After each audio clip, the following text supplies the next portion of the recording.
சாய்ராம். அனைவருக்கும் காலை வணக்கம். இந்த நாள் உங்களுக்கு சிறப்பாக என் வாழ்த்துக்கள்.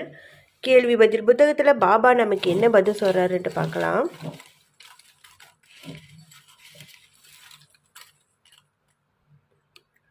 (475) பாபாவின் பதில்: துன்ப மேகங்கள் மறையும். ஸ்ரீ சாய்பாபாவின் பெயரில் 17 வெள்ளி தானம் செய்யுங்கள்.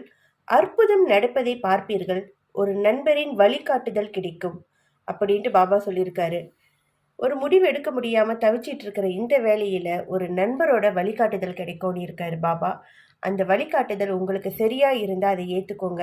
சந்தேகங்கள் இருந்தால் கொஞ்சம் பொறுமையாக இருந்து அந்த செயலை செய்யுங்க, அதான் நல்லது. துன்ப மேகங்கள் மறையுண்டு பாபா சொல்லியிருக்காரு. இவ்வளோ நாள் பட்ட கஷ்டங்களுக்கு ஒரு விடிவு காலம் வரும் என்று நம்புவோம். எல்லாமே கொஞ்சம் கொஞ்சமாக அப்படியே மறையும். மேகங்கள் உடனே ஒரு மாய மந்திரம் மாதிரி மறையிறது கிடையாது. கொஞ்சம் கொஞ்சமாக தான் மறையும். அது போல தான் நம்ம கஷ்டங்களும் கொஞ்சம் கொஞ்சமாக மறைஞ்சிடும். கவலைப்படாதீங்க. அதையே நினச்சிக்கிட்டு இருக்காதீங்க. எல்லாமே சரியாகும். 17 வெள்ளி பாபா தானம் கொடுக்க சொல்லியிருக்காரு. உங்களால் முடிஞ்சதை தானம் செய்யுங்க. எல்லாமே நல்லதாக நடக்கும். பாபா எப்போதுமே துணையாக இருப்பார். ஓம் சாய்ராம்.